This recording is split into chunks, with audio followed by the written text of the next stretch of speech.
While talking to reporters in Mumbai, actress Madhuri Dixit said about her recently released film Bhool Bhulaiya 3 that she liked the script when she heard it. She said that she felt that her character enters the film at a crucial juncture. It was a wonderful entry. Madhuri said that I have never done this genre of film before, so I thought I should do it.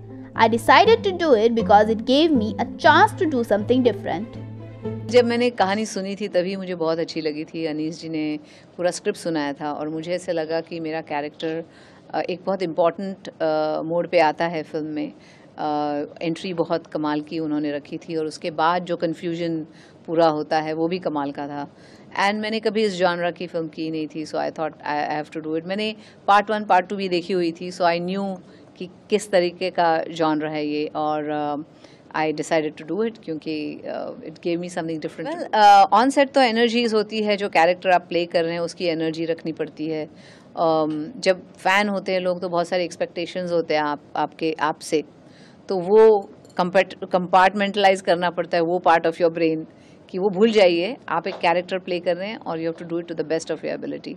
तो इसी पे ध्यान और नज़र रखनी पड़ती है when you come on the set, क्योंकि आपको पता है कि सब हैं ही फैंस, लेकिन आप कुछ और करना चाह रहे, कुछ अलग करना चाह रहे, तो वो हमेशा ध्यान में रखना पड़ता है कि you are an actor first then everything else. जी, मैं 3 साल की थी जब मैंने कथक डांस सीखना शुरू किया था, और मुझे लगता है मैं 10 साल की थी जब मुझे नेशनल टैलेंट स्कॉलरशिप भी मिला था फॉर डांसिंग। तो सीरियसली मतलब बहुत साल, काफ़ी साल मैं डांस सीखी हूँ कथक। तो वो जो बेस था डांस अभिनय, इसका मिश्रण होता है क्लासिकल डांसिंग, क्योंकि उसमें अभिनय एज अ सेपरेट चीज़ सिखाई जाती है। और of course there is dancing, जैसे तत्कार, ये वो सब जो फुटवर्क, तोड़े टुकड़े, बाकी सब कुछ होता है। ठुमरी होती है जिसमें अभिनय वगैरह ज़्यादा होता है। तो I think all that prepared me for acting. अभी 36 ईयर कंप्लीट किए आपके आइकॉनिक नंबर ने 1 2 3 4, कुछ खास यादें हैं उस वक्त की आपके पास? वेल 1 2 3 के लिए बहुत बड़ा सेट लगा था और उन्होंने कहा था कि इस पर वक्त लगने वाला है शूटिंग वगैरह करने के लिए, तो आप डांस पहले सीख लीजिए। वो एक था, और मैं चाहती थी कि मैं रिहर्सल्स करूं सरोज जी के साथ, क्योंकि क्लासिकल डांस करना और बॉलीवुड डांस करना एक अलग डांस फॉर्म है, बॉलीवुड डांस।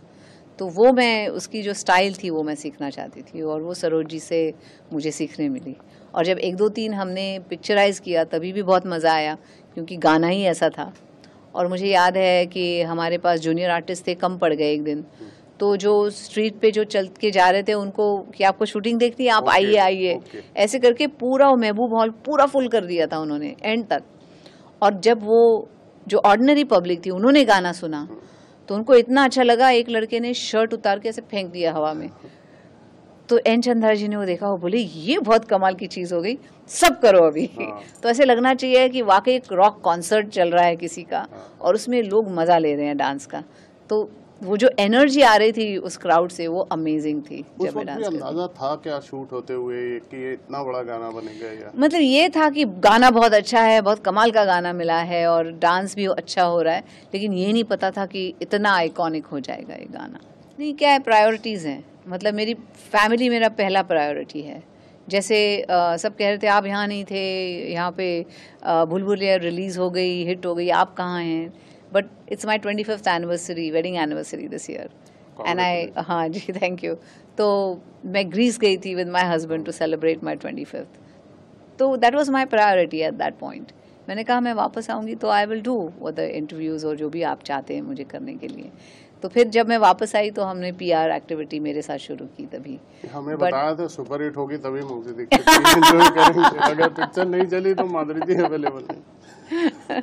अपने फैंस को बताइए आप फिटनेस के लिए क्या करते हैं, आप जैसा बनने के लिए क्या करना पड़ता है? अरे बाप रे, नहीं, फिटनेस मतलब एक तो मेरा ऐसा मानना है कि हर चीज़ मॉडरेट होनी चाहिए। जैसे अगर आप चॉकलेट भी खाते हैं तो कभी कभी कोई पूरी चॉकलेट खा जाता है, एक पूरा लाइक स्लैब। तो मैं कहती हूँ कि वैसा नहीं करना चाहिए, मॉडरेट। अगर आपको चीटिंग भी करनी है तो मॉडरेट होनी चाहिए। आई एम वेरी मतलब आई am very strict with my diet, what I eat. I am मतलब डांस की वजह से मुझे लगता है एक्सरसाइज ऐसे ही हो जाता है, इफ़ आई एम परफॉर्मिंग वगैरह तो मैं dance, when I rehearse for dance या तो कथक रिहर्सल करती हूँ, आई वर्क आउट, मुझे वक्त मिलता है तभी I work out, and I am very conscious of what I eat, कि अगर इधर उधर भी थोड़ा सा कभी जी करता है ना, कभी कभी किसी को समोसा खा लिया या थोड़ा सा ये खा लिया, लेकिन मॉडरेट, ज़्यादा नहीं। और उन फैंस को क्या कहना चाहते हैं जो लड़कियां माधुरी दीक्षित बनना चाहती हैं, वो कैसे अपने आप को तैयार करें इस फील्ड में आने के लिए? वेल, एक चीज़ है कि मेरे साथ जो मैंने किया है वो है कि you know my mom was a big support for me. मेरी जो फैमिली थी वो मेरा सबसे बड़ा सपोर्ट था। मेरे मॉम, मेरे डैड, दे वर माई बैकबोन लिटरली। जब मैं काम कर रही थी मेरी मम्मी हमेशा मेरे साथ सब जगह जाती, मम्मी नहीं आ सकती तो डैडी आते थे, और उस वजह से आई वॉज वेरी ग्राउंडेड। वो मुझे तालीम घर से मिली है, the values, you know who you are, इसकी पहचान रखो हमेशा। और just because you're a star doesn't mean anything, you know. आप अपने काम में अच्छे हैं, ये अच्छी बात है, लेकिन आप एक ह्यूमन बीइंग हैं first, then you are everything else. ये जो सब सीख मुझे मेरी मम्मी डैडी से मिली है वो मैं हमेशा कैरी करती हूँ, मेरे बच्चों को भी वही वैल्यूज़ सिखाती हूँ। तो don't forget your values, be ready to work very hard, don't get carried away with success. Success and failure सबके लाइफ की एक हिस्सा है। आप ऊपर जाते हो, आप नीचे भी आने वाले हो, you know. So keep that in mind, be good to everybody, respect everyone, you know, you work with. और give it your all, be sincere with your work, और जब भी आप काम करो अपना बेस्ट करो।